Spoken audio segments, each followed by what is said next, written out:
вале агар нафарҳое ки времени регистратсия дорен, двойной гражданинен, бале бе ягон мушкилӣ ту аз аэропорт мегзарӣ, бародари азиз. Бале дар ин ҳолат фарзанди калонира барои пеш бурдани рӯзгор. Ассалому алайкум ба ҳама тамошобинони барномаҳои Сорбон Сафаров.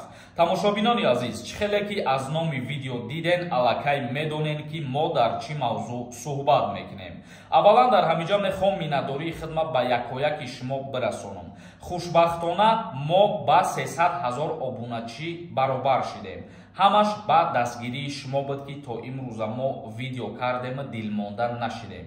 Канали мо ягона канале буд ки соли 2018 кори хича оғоз кард ва то имрӯза мо ба ҳамин қадар обуначӣ расидем ва боварӣ дорем ки дар ояндарам мардум зиёдтар тамошомон мекунад ва зиёдтар дастгиримон мекунад. Бародарои азиз, як бори дигар дар масъалаи конкурс ба ҳаматон хотиррасон мекунам. рӯзи 8 июн прямой эфир мекунем, дар ҳамин канал финала мегзаронем. касе ки мехоҳад билет бихара, ҳозирам билет ҳастай.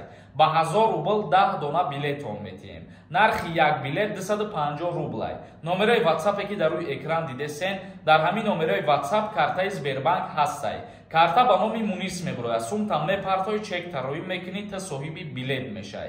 ҳама каса ҳаракат кунем, бародарои азиз, ҳозир бидроен билет бихарен, охири билетҳо омадагиай. чӣ хеле ки аз номи видео диден, ман хостам ки дар ҳамин мавзӯъ як камтари дигар равшанӣ баандозам. чунки 3-4 рӯз пеш ман видео кардам ва гуфтам ки киҳора хизмат мебаранд дар Россия, киҳора не. баъзе мардум хушрӯ нафаҳмидан ҳамин чиза. баъзе саволҳое буд ки мо ҷавоб надода будем дар ҳамон мавзӯъ. мехоҳам дар ҳаминҷа хуш кунам ва гап занам, бо диққат гӯш кунем. нафарҳоеро дар Россия хизмат мебаранд ё ба нафарҳои мобилизатсия тааллуқ дорад. агар двойной гражданство дошта бошен шумо, дар Федератсияи Русия постоянни регистратсия дошта бошен, шуморо дар Россия ба хизмат даъват мекунанд ё ки мобилизатсия ба шумо тааллуқ дорад. вале агар нафарҳое ки времени регистратсия дорен, двойной гражданинен, шуморо дар Россия ба хизмат даъват намекунанд ё ки мобилизатсия ба шумо тааллуқ надорад.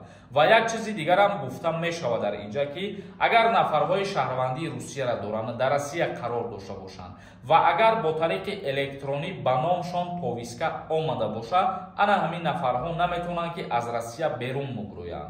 чунки дар ҳолати берун буромадан аз Россия барои нафарҳое ки повиска равон кардагиянд, нисбати у шаҳрванд уголовни дела оғоз мекунанд. а нафарҳоеда ки гражданини ҳамун ҷо ҳастанд, повиска равон кардагӣ нестанд, мобилизатсия тааллуқ надорад. у нафарҳо озодона метавонанд ки аз Россия берун бубуроянд. ва боз гуфта мешавад, нафарҳое ки двойной гражданство доранд, дар ҷумҳурии Тоҷикистон қайд кардагиянд, хичона дар ҳамиҷа зиндагонӣ мекунанд, кору фаъолият мекунанд, дар ҷумҳурии Тоҷикистон ин нафарҳоро ба хизмати ҳарбӣ даъват мекунанд. мақсади гап ё дар ҷумҳурии Тоҷикистон хизмат мекунен ё ки дар Федератсияи Русия. агар ки ҳамин гуфтагиҳои мо чӣ хеле ки ба шумо туғри бигирад. тамошобинони азиз, мавзӯи муҳим буд ва ман хостам ки камтари дигар суҳбат кунам ва бифаҳмонам нозикиҳоша. фикр мекунам ки хуб фаҳмиден ва дар ин бора фикр мекунам ки дигар саволам намешавад. тамошобинони азиз, акнун комментарияҳоро мехонам, ба саволҳотон ҷавоб мегардонам. дар ҳамиҷо ба ҳамаи шумо як чиза тавсия метиҳам. нафарҳое ки дар Москва ё Московский област қарор доред, агар бихоҳед границаи Қазоқистон сафар кунед, рақамҳое ки дар рӯи экран дидесен, занг бизанед, ба границаи Қазоқистон мебарандтон. назар ба дигар ширкатҳо бо нархи арзон ва мошинои комфортни. ҳусейнов нависонда. худованд нигаҳбонат боша, ҳамеша сарбаланд саломат бошӣ, дар кору борут пешравӣ хоҳонам. азо раҳмати калон, худованд шуморам сарбаланд ва муваффақ гардонад дар зиндагӣ. роҳат тиҷей нависонда. ассалому алайкум ака, аллоҳ нигаҳбонат боша. саволымда ҷавоб те. ман аз загранпаспортам бе фамилия, яъне ному насаб ва отчество нависондагиам. дар аэропорти чӣ намеган, мегзарам бе проблема. бале, бе ягон мушкилӣ ту аз аэропорт мегзарӣ, бародари азиз. моҳира нависондаед. ассалому алайкум ака, мегуфтед дар ҷумҳурии Тоҷикистон бисёрзанагӣ мумкин ҳаст ё ин ки не, ё ки мефаҳмонди никоҳи хешитаворӣ мумкина ё ин ки не. агар мумкин набоша, сабабша ҳам мегуфтед. гуфтӣ акаҷон. Дар ҷумҳурии Тоҷикистон никоҳи хешетаворӣ маънай, яъне ки дар кодекси оилавӣ дар як моддаи зерин омадагие ки никоҳ байни хешовандони наздик манъ мебошад ва дар масъалаи бисёрзанагӣ мумкин нест. Дар ҷумҳурии Тоҷикистон нафарҳое ки бисёрзанагӣ мекунанд уголовни кодекс нисбатшон пешбинӣ кардагия як моддаи зеринанд. Мард нависонда: салом акаи Сорбон, ака даҳум числода мегум Тоҷикистон мурам, меган дар аэропорт меқапанд. Ами гап ростай? Не, даъваткунӣ ба хизмати ҳарбӣ ба анҷом расидагия бародари азиз. Футбол нависонда: салом акаи Сорбон, а як хона ду каса хизмат мебаранд дар як вақт. Илтимос ака ҷавоб де. Пешакӣ Раҳмат.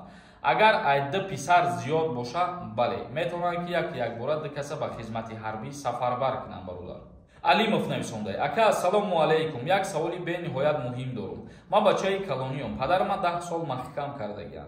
Як додарча ва ду хоҳарча дорам ва модари пирам. Ман метавонам хидмат сардори оила кунам ва мара хизмат набаранд.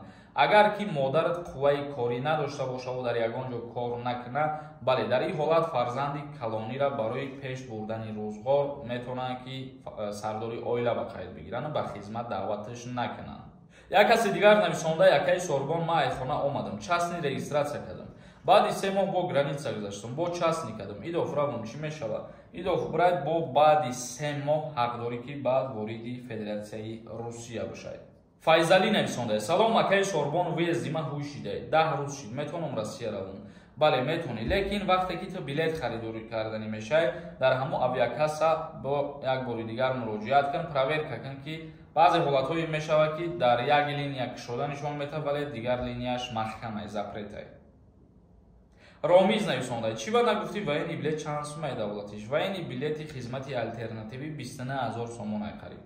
Али Мардон нависонда: ассалому алайкум, ака мегуфтӣ тибқи қонун дар хизмат даъваткуниш моҳҳои август ҳаста ё ин ки не? Чӣ ба даъват мекунанд? Тибқи қонунгузории Ҷумҳурии Тоҷикистон оиди даъваткунӣ ба хизмати ҳарбии ҷавонон призиви баҳорӣ ва призиви тирамоҳӣ ҳастай. Призиви тобистона ва зимистона нестай, бародари азиз. Агар мабодое ки ягон каса даъватам карда бошанд, мумкин танҳо барои ба қайдгирӣ даъват кардагиянд. Тамом. Бародарони азиз, видеоро ҷамъбаст мекунем то наворҳои оянда. Худованд ҳамаи мо шуморо нигаҳбон бошад.